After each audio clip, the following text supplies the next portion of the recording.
con futuro. Madrina, muy bonito el hostal. Va a tener que poner literas para 30 personas. Ya, ¿en serio, ingeniero? Mañana arrancamos la construcción del puente y somos un batallón que va a venir a dormir aquí por 3 meses.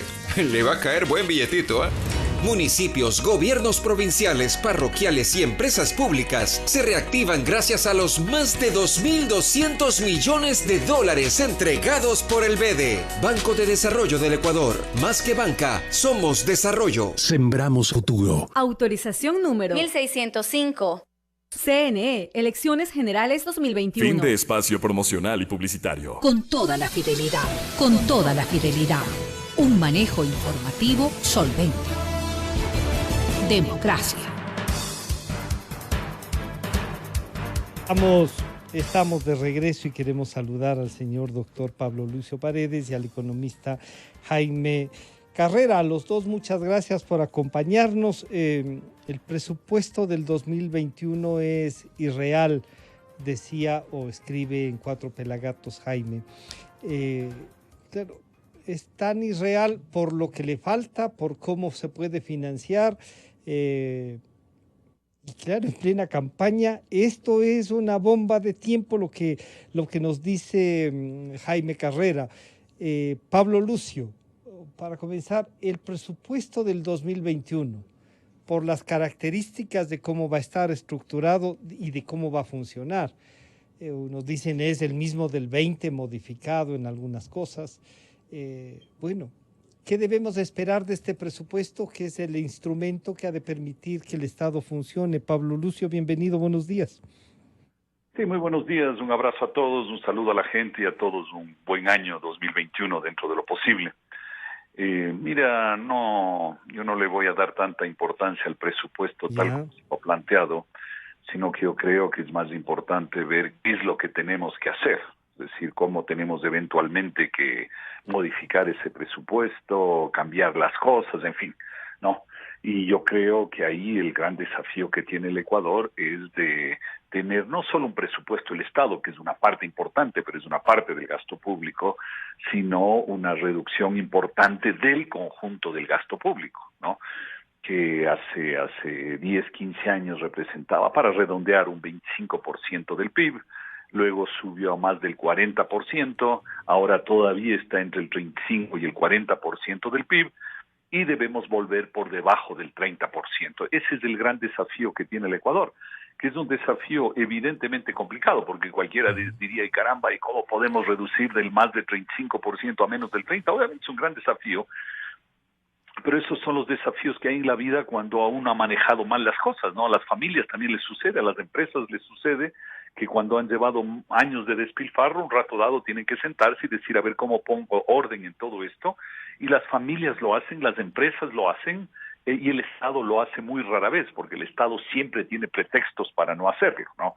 Siempre dice es difícil, políticamente es difícil, además si yo hago eso afecta a la economía, etcétera, etcétera. Entonces siempre hay pretextos para no hacerlo. Pero yo creo que el gran desafío que tiene el Ecuador es ese, digamos, para redondear, rebajar el gasto público en 7, 8 puntos del PIB. Y luego del otro lado de la mesa, digamos, por el lado de los ingresos, también hay una serie de desafíos, como es la eliminación del impuesto a la salida de divisas, como es la racionalización del impuesto a la renta, que creo que por un lado debería ser más bajo y por otro lado debería ser más simple, en el sentido de no tener tanta exoneración y tanta cosa. Deberíamos bajar aranceles. En fin, hay una serie de cosas. Hay gente que plantea, yo no creo, pero hay gente que plantea que se debe subir el IVA. En fin, yo creo que hay una serie de desafíos de los gastos y los ingresos públicos que me parecen francamente más importantes que el detalle del presupuesto de este año. Claro, ahí Jaime, bienvenido, buenos días. Todo lo que nos acaba de analizar Pablo Lucio nos lleva a una cosa que es importante, que vale la pena resaltarnos. O sea, si todo lo que hay que hacer es en virtud de cómo ha de funcionar el Estado, entonces este presupuesto ciertamente tiene que, con esas cosas que Pablo Lucio dice hay que hacer, entonces tiene que financiarse. Eso es posible Acabo de conversar con 2 candidatos a la Asamblea Nacional y con un candidato a la presidencia, que lo que nos dicen es que hay que entregar más plata, dar más crédito, bajar las tasas de interés y perdonar deudas en el último caso, y decir una especie de todo cero. ¿Eso es posible, Jaime? Bienvenido, buenos días. Buen día, Francisco. Gracias por la invitación. Un saludo a la audiencia. Para tratar las finanzas públicas, primero hay que entender bien cómo están compuestas las finanzas públicas y cómo se articula el sector público no financiero. Dentro del sector público, casi más del 20% del gasto de ese sector lo hacen las seguridades sociales. Más del 10% del gasto de ese sector lo hacen los municipios, los consejos provinciales. Y una parte importante del gasto público está en la importación de derivados, que está mal incluido en el sector público general y que distorsiona el tamaño del sector público. Y luego están las empresas públicas que también tienen dificultades en cuanto a su operación y que son parte importante de todo el sector público. Y la parte más importante del sector público es el presupuesto del Estado. Y en el presupuesto del Estado se gasta algo más de la mitad del gasto total del sector público. En esa perspectiva y en ese entendimiento, para establecer políticas en cuanto a las finanzas públicas, debemos aquilatar con absoluto rigor lo que significa el presupuesto estatal en la conducción económica, política, social de un país. Es vital. El manejo del presupuesto del Estado es fundamental para la estabilidad macroeconómica, para atraer inversiones, para que el país crezca, para que se genere trabajo para la gente, para que se reduzca la pobreza. Así es que no se puede minimizar la importancia del presupuesto estatal. En el presupuesto estatal ingresan todos los impuestos que pagan las personas y las empresas. En el presupuesto estatal ingresan los recursos petroleros. En el presupuesto estatal, del presupuesto estatal se gasta la plata que se paga a la burocracia. Del presupuesto estatal se gasta para educación, para escuelas, para colegios, para hospitales. Del presupuesto estatal se pagan los bonos y subsidios para los pobres. Del presupuesto estatal se entrega el 40% de pensiones a la seguridad social. Del presupuesto estatal se entregan los recursos para los gobiernos seccionales. En el presupuesto estatal se incorporan los pagos de la deuda pública y todos los desembolsos y créditos que recibe el Estado para financiar los déficits. Así es que jamás en el país se puede minimizar la importancia del presupuesto estatal, que es vital para la prosperidad del Ecuador. Un orden fiscal, un orden en las finanzas públicas es fundamental. Dicho esto, para este año el presupuesto estatal va a presentar un déficit no menor a 6.000 millones de dólares, no menor a 6.000 millones de dólares. Y si ese presupuesto va a ser muy parecido al que se dio el año anterior, que ya tiene reducciones de gastos, que ya tiene reducciones importantes de gastos, y los ingresos de este año, los tributarios, los no tributarios, van a ser muy parecidos a los del año anterior. Recordando además que el año anterior se recibieron anticipos de impuesto a la renta por cerca de 300 millones de dólares que en este año no van a haber. Entonces, la situación fiscal de este año, la situación va a ser muy delicada. Y no hay ya muchos espacios para reducir el gasto. Sí, algo se podrá hacer, pero no hay muchos espacios. Pero y entonces, las necesidades... Jaime, antes de ir a las necesidades... Perdóname, solo para cerrar. Sí, claro. No solo se puede hablar del déficit estatal, sino del conjunto de las necesidades de financiamiento. Si hay un déficit de 6.000 millones, más 4.000 millones de amortizaciones, más certificados de tesorería, más otros pasivos, las necesidades de financiamiento este año van a ser de alrededor de 14.000 millones de dólares. Todas estas cosas, los conceptos, las necesidades, tiene que entenderlo el país, porque si no, no se pueden establecer finanzas públicas, correcciones y encontrar consensos en torno a esto. Yo le diría a Pablo Lucio, entonces, me parece que los dos coinciden en un tema, que lo que hace falta es una visión de país, pero esa visión de Estado, de país, se concreta en lo que ha de ser un presupuesto de lo que nos acaba de decir Jaime. Y ese presupuesto, con las necesidades de financiamiento, con toda la carga que tiene, deberá ser enfrentado y así los tenemos que plantear a quienes quieren gobernar el país, Pablo Lucio. Sí, sin duda. Mira, por si acaso, yo no estaba minimizando la importancia del presupuesto, sino que lo que estaba diciendo es que más importante que mirar el detalle del presupuesto 2021, es más importante mirar la película de hacia dónde tiene que ir el Estado ecuatoriano, las finanzas del Estado ecuatoriano, porque si nos quedamos mirando sobre el presupuesto del 2021 no vamos a ver la película hacia el futuro y poder hacer los cambios que hay que hacer. Y nos vamos a quedar en lo que generalmente sucede en el Ecuador, que estamos viviendo de año en año, tapando huecos por aquí y por allá y no logramos tener una visión hacia el futuro, que me parece que es lo fundamental. Ahora, Jaime acaba de decir algo muy importante. El presupuesto del 2021 es muy similar al del 2020, el déficit será similar, las necesidades de financiamiento similares, los ingresos, los gastos similares, y eso es casi inevitable porque estamos en una transición política, y básicamente lo que hace el gobierno es tomar el presupuesto del año anterior y hacerle algunas modificaciones. Pero como tú señalaste, todos los candidatos, en lugar de mirar la película global, actual y futura, más bien lo que dicen es tenemos que agregar, tenemos que seguir agregando, y ese tema de simplemente seguir agregando no es posible en el Ecuador, dada la naturaleza de las finanzas públicas, como bien lo ha dicho Jaime, tanto en el presupuesto como en las entidades seccionales, como en la seguridad social, como en las empresas públicas, hay problemas en todas, y en consecuencia la suma de todas también es un problema, y entonces yo creo que eso de simplemente seguir sumando no es lo que el Ecuador puede hacer. El Ecuador tiene que emprender en el próximo gobierno, este ya no lo va a hacer, obviamente es lógico, en el próximo gobierno tienen que emprender una reforma a fondo del Estado, y cuando digo el próximo gobierno somos los ecuatorianos que tenemos que hacerlo, porque si la gente empieza a decir eso no tiene ningún sentido de hacer, hay que gastar más y no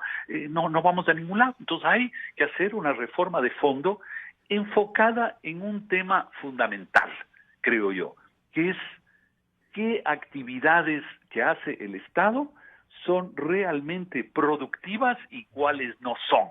Y cuando yo digo productivas me refiero, son productivas económicamente, socialmente, institucionalmente, es decir, permiten avanzar al país, y cuáles actividades que hace el Estado no son productivas y más bien son un lastre para la sociedad.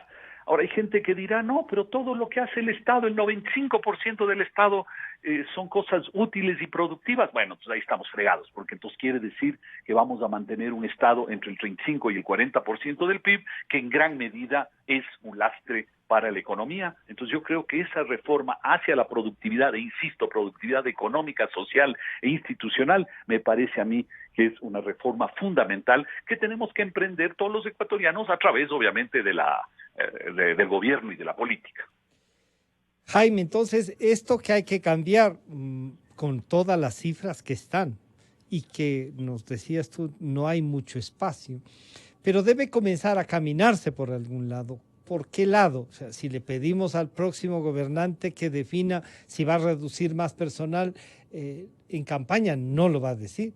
Y algunos que ya hemos conversado han dicho, no se puede seguir despidiendo, no podemos mandar a la desocupación, pero hay que reactivar. Hoy en la mañana teníamos un término nuevo que decía, no reactivar porque el Ecuador nunca ha estado activado, sino activar la economía para ser sustentables, ¿no? Estas visiones y esto se puede manejar con las cifras que tenemos, Jaime. Sí. No, a ver, Francisco, el Ecuador no tiene opción en y en los próximos años, no tiene opción para ninguna acción populista de Estado, ninguna. La única opción que tiene el Ecuador es la responsabilidad en el manejo fiscal y en la economía. Entonces, los 4 años del próximo gobierno tienen que enfocarse en qué. 1, promover la sostenibilidad fiscal. Tiene que equilibrarse las cuentas públicas, al menos, y si no, tener superávit fiscal. Punto 1, porque eso es fundamental para la sanidad económica del país. 2, paralelamente se tienen que generar las condiciones para invertir más, porque sin inversión no hay crecimiento y no hay trabajo. El año anterior la inversión total de la economía se redujo de 27.000 millones de dólares a 21.000 millones de dólares. El Ecuador necesita inversiones de alrededor de 30.000 millones de dólares en el año, inversiones internas, externas, públicas, privadas. En los próximos años, dadas las rigideces fiscales, el Estado va a hacer muy poco para invertir, no tiene posibilidades. Es el sector privado el que tiene que encargarse de levantar la economía, y para eso hay que generar condiciones. El Ecuador tiene que exportar más. No hay otra alternativa, hay que exportar más en el sector petrolero y en el no petrolero. Tiene que atraer inversión extranjera directa. No tiene opción. Para eso hay que generar condiciones. Entonces, un programa de sostenibilidad fiscal que dé previsibilidad a la tributación y que tenga un nivel de gasto sostenido con un nivel de ingreso razonable. Eso es fundamental. Nos olvidamos entonces del tema fiscal y de las tensiones, y el Ecuador tiene que dedicarse a invertir, a traer inversiones, a generar trabajo. Y para eso se requiere una serie de condiciones que las hemos hablado todo el tiempo en el país, todo el tiempo. Y además, se tiene que tener absolutamente claro que este año va a ser un año de actividades económicas todavía no en su normalidad. Primero hay que vencer la pandemia, eso va a llevar tiempo, a lo mejor todo este año. Quizá la normalidad económica la tengamos en el 2022, entonces este año todavía va a ser de rigor. Luego, este y el próximo año se requieren recursos para la economía. Hay un acuerdo con el Fondo Monetario Internacional que deberá continuarse, porque a pesar en este año, a pesar de que fluyesen los recursos de fondo, va a haber una brecha de alrededor de 3.000 millones de dólares. Habrá cómo arreglar eso. Luego, para el próximo año, habrá que tener una reforma tributaria para lograr equilibrar las cuentas públicas y adecuar todo el entorno para la inversión. Y hay que insistir en esto. E incluso si hubiese sostenibilidad fiscal, eso no va a ser suficiente si la economía no crece, si no hay abundantes inversiones. Entonces, todo ese entorno en una visión de Estado, en la que el Estado se dedique a lo fundamental, educación, salud, seguridad, y el sector privado sea el que invierte y genere trabajo. Esa debe ser la visión de Estado de estos años, de los próximos años. Pero para lograr un conjunto de estos requerimientos, necesitamos el esfuerzo conjunto del país, necesitamos el sacrificio conjunto de todos, porque no va a ser posible salir de esta crisis y levantar al Ecuador sin acuerdos nacionales entre ricos, pobres, empresarios, trabajadores, políticos y todo el mundo. Necesitamos un acuerdo para el progreso. Ese acuerdo, Pablo Lucio, podría venir, se lo puede plantear, y yo cambiaría en el término de Jaime, un sacrificio común, un acuerdo común en donde podamos ceder, en donde la reforma laboral sea acordada mutuamente entre trabajadores y empleadores, pero sobre todo entre la gente que quiere tener trabajo y que no puede. Esos acuerdos mínimos, tomando en cuenta las cifras, ¿cómo se los puede plantear para que no sea un sacrificio, sino un reto, Pablo Lucio? Mira, yo creo que es el gran problema que ha tenido siempre el Ecuador, la capacidad de ponerse de acuerdo sobre temas fundamentales, ¿no? El tema de la seguridad social, venimos hablando desde hace 30 años de reformarlo y seguimos en lo mismo. El mercado laboral, venimos hablando desde hace 10, 20 años y seguimos en lo mismo. En fin, tenemos una gran incapacidad y los momentos políticos como este pueden convertirse en una oportunidad o en lo contrario. Digo una oportunidad en el sentido que puede ser un buen momento para justamente discutir los temas de fondo y poder llegar a cierto tipo de visiones y acuerdos comunes, o puede ser lo que generalmente sucede, desgraciadamente, que es todo lo contrario. El momento político se convierte en el momento de más discrepancia, de más distanciamiento, ¿no? Entonces yo creo que esas son las oportunidades que tenemos que encontrar la manera de hacerlo, y mira, yo honradamente no tengo idea de cómo se lo puede lograr. Cada uno trata de empujar lo que mejor puede. Estas conversaciones tratan de ayudar en esa dirección. Hay grupos que se han formado de gente que discute estos temas, pero no logramos, digamos, llevarlo eso a acuerdos en la macropolítica, digamos, ¿no? Es decir, en la vida política de la colectividad, y ese es un gran desafío que tenemos, ¿no? Solo quisiera agregar una cosa respecto a las finanzas públicas, algo que yo planteé hace mucho tiempo, digamos el año pasado cuando llegó la pandemia, que a mí me parece que debíamos haber dividido, digamos así, el presupuesto del Estado en dos presupuestos. Uno, el presupuesto normal, digamos así, sin pandemia, y luego otro presupuesto para los gastos ligados a la pandemia, para tener claro qué esfuerzo teníamos que hacer en el presupuesto normal para poder liberar recursos que apoyen el tema de la pandemia, que apoyen a las familias, que apoyen a las empresas, que apoyen a las personas, etcétera. Hoy seguimos teniendo un solo presupuesto que es una mezcla de todo, de las cosas con pandemia y de las cosas de la pandemia, y a mí me parece que conceptualmente poder dividir en dos y saber qué es el esfuerzo que estamos haciendo en el presupuesto normal para poder liberar recursos para atender la pandemia, me hubiera parecido que ya hace 8 o 9 meses hubiera sido un ejercicio interesante. Hoy quizás ya es un poco tarde para hacerlo, pero quizás no es tan tarde y todavía deberíamos tener esa mecánica, porque cuando ciertos candidatos dicen hay que gastar más en esto, en aquello, en ciertos casos están hablando de temas ligados a la pandemia, ¿no? Que son temas relativamente, digamos, acotados en tiempo. Entonces a mí me parece que tener esos dos presupuestos, ¿no? Con y sin pandemia sería muy importante para entender dónde estamos haciendo los esfuerzos, dónde estamos liberando recursos, etcétera. Jaime, esta posibilidad de dos presupuestos, lo uno que podría ser algo así como este financiamiento al terremoto, obviamente que no se lleven la plata como se han llevado, sino que sirva para potencializar la salud, que la pandemia nos ayude a consolidar un modelo de salud pública. Esto que nos plantea Pablo Lucio de dos presupuestos, uno con pandemia y otro sin pandemia, también necesitará más recursos. No, el presupuesto sin pandemia lo teníamos ya a fines de 2019. Antes de la pandemia teníamos un presupuesto con un déficit de 5.000 millones de dólares. Recordemos que el año 2019 se firmó un acuerdo con el Fondo Monetario Internacional que fracasó. Recordemos que ya hasta fines del 2019 el país tenía un alto riesgo país y se temía que ya no se podía pagar la deuda. Recordemos que ya en el 2019 faltaban recursos para sostener ese presupuesto y que el Estado, el gobierno trató de conseguirlos, y en el octubre negro del 2019 quiso eliminar los subsidios a los combustibles y sabemos lo que pasó.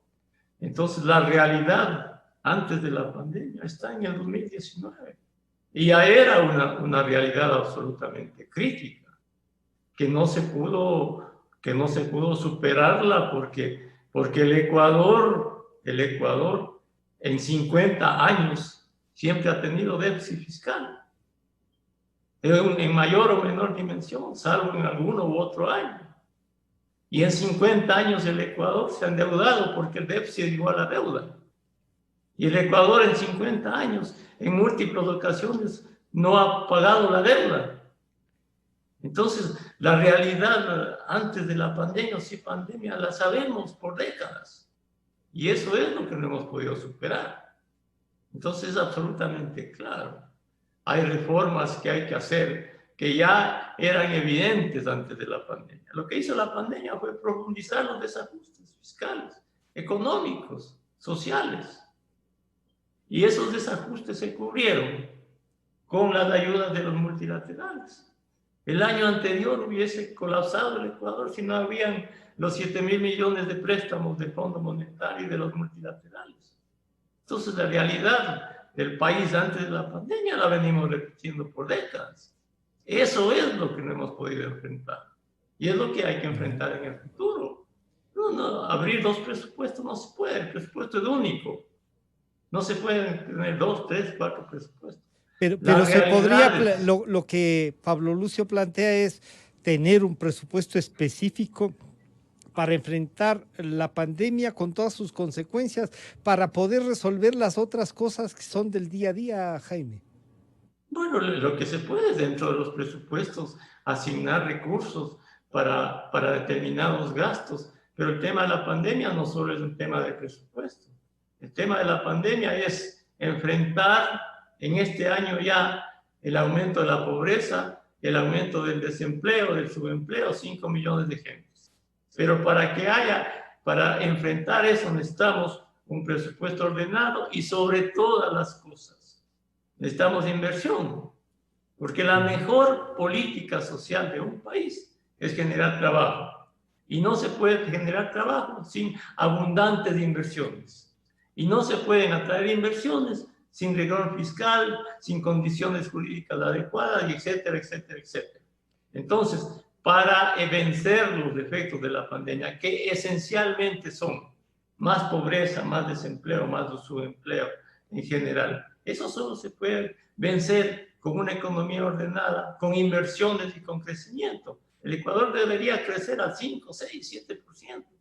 Entonces, el tema de vencer los problemas de la pandemia, cuando se venza la pandemia además, no es solo tener cuentas equilibradas y dentro de esas cuentas equilibradas asignar fondos para atender los efectos de la pandemia, dentro de un rigor fiscal. Pero lo fundamental es crecer, invertir y generar trabajo. Y esa tarea esencialmente tiene que estar a cargo del sector privado, esencialmente. Y entonces hay que generarle... Tiene que generar las condiciones adecuadas. Hay que generar, exacto, las condiciones. Pablo Lucio y Jaime, les pido para concluir y agradecerles este acercamiento a lo que puede ser, ¿de qué entonces podríamos preguntarles a los candidatos? Ya no solo sobre una visión, sino ¿estarán conscientes de todo esto que ustedes han analizado y de lo que comienzan a discutir? Pablo Lucio decía, sí hay grupos que están trabajando en eso, pero de los candidatos que tenemos, ¿estarán conscientes, Pablo Lucio? Mira, yo creo que aquí y en todas partes del mundo, en la campaña política, pues nadie dice exactamente lo que va a hacer. Eso sería el mundo ideal, pero el mundo político no es así. Pero yo creo que lo importante es la palabra que tú acabas de usar, Francisco, que es la palabra estarán, la expresión estarán conscientes o no. Ese yo creo que es el tema fundamental. ¿Están conscientes de la situación de las finanzas públicas y de la necesidad de una reforma grande del Estado? ¿Estarán conscientes de las debilidades del sistema de seguridad social y de las dificultades que implica una reforma? ¿Estarán conscientes del tema de la reforma del mercado laboral? ¿Estarán conscientes de la necesidad de abrir la economía al mundo para atraer más inversión ecuatoriana y extranjera y exportar más? ¿Estarán conscientes de eso o no? Ni yo me temo que una buena parte de los candidatos no están conscientes y más bien piensan que se puede hacer lo contrario, es decir, más populismo en el Estado, mantener el mismo sistema de seguridad social, pensar que el mercado laboral no hay que hacer grandes cambios, sino más bien mantener la filosofía de los derechos adquiridos, que es una filosofía que acaba yendo en contra de los trabajadores y de las empresas, más bien cerrar el Ecuador al mundo, ¿no es cierto?, que no subir el ISD para que no salgan capitales, pero eso acaba siendo contraproducente porque no vienen capitales, etcétera, etcétera, etcétera. Es decir, sí creo, no sabemos, pero intuimos que una buena parte de los candidatos no están conscientes de lo que necesita el Ecuador, y obviamente el primer paso en la vida para hacer cambios es estar conscientes. Entonces yo me temo que desgraciadamente una buena parte de los casos no lo están. Jaime, si no están conscientes, y lo que teme Pablo Lucio, muchos también intuyen, y aquí lo hemos dicho en discusiones con ustedes mismos, pero la política es eso, pero también es arriesgar, también es decir, esa conciencia que algunos pueden tener, van a tener retos, y si les decimos no hay salida, entonces que alguien apague la luz, Jaime. No, si hay salida, El Ecuador es un país que tiene posibilidades, sin ninguna duda. No es que no hay salida. Y la mayoría de candidatos, no solo que son inconscientes, son irresponsables. La mayoría no tienen la menor idea de la responsabilidad de dirigir un país. No tienen la menor idea de la economía, del fisco, de los retos que tienen que enfrentar. Pero los que deben estar conscientes y los que debemos estar conscientes en este año somos los ciudadanos. Porque tiene que haber un voto consciente, un voto responsable, porque las elecciones de este año son vitales para el país. Es la disyuntiva entre elegir un camino hacia el progreso o elegir un camino del populismo que destruye la economía, que empobrece a toda la gente. Es hacer lo mismo que se hizo antes, destruyendo al país. Entonces, no necesitamos que o no es tan importante recalcar la inconsciencia de los irresponsables que se están lanzando a la presidencia, la mayoría. Lo importante es que cada ciudadano tenga un voto responsable, un voto consciente, y sepa discernir entre el camino que le va a llevar al progreso al país, al camino que le va a hacer menos pobre, que le va a conducir a tener trabajo y a crecer, o el camino del populismo que ofrece dinero gratis, préstamos gratis, que ofrece llevar el déficit público a 15 mil, 16 mil millones de dólares, y para financiar eso emitir dinero a raudales y tener una Venezuela en el Ecuador. Entonces, lo fundamental es la conciencia de cada ciudadano para votar. Entonces, tienen que elegir bien el futuro. O elige bien y el país progresa, o elige mal y todos somos pobres y los pobres son miserables y los que no tienen trabajo jamás van a tener trabajo. A mi juicio, eso es lo fundamental. Y yo les quiero agradecer a los dos por acercarnos a esta realidad, como siempre. Los dos, por suerte para el país, hacen una militancia de opinión, y eso es bueno porque una política de ideas tiene que venir. Muchísimas gracias al economista Pablo Lucio Paredes y al economista Jaime Carrera. Gracias por acompañarnos a los dos. Un abrazo a todos. Muchas gracias, Jaime, Francisca, a toda la gente. Gracias. Han estado con nosotros el doctor Pablo Lucio Paredes y el economista Jaime Carrera. El tema del presupuesto, la visión económica y lo que les hemos pedido, ¿no?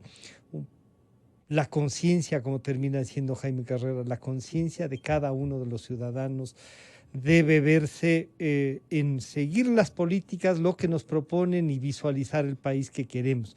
Por lo tanto, a participar en las elecciones, a buscar respuestas de los candidatos, incluso de aquellos que no están conscientes de lo que están proponiendo, ¿no es cierto?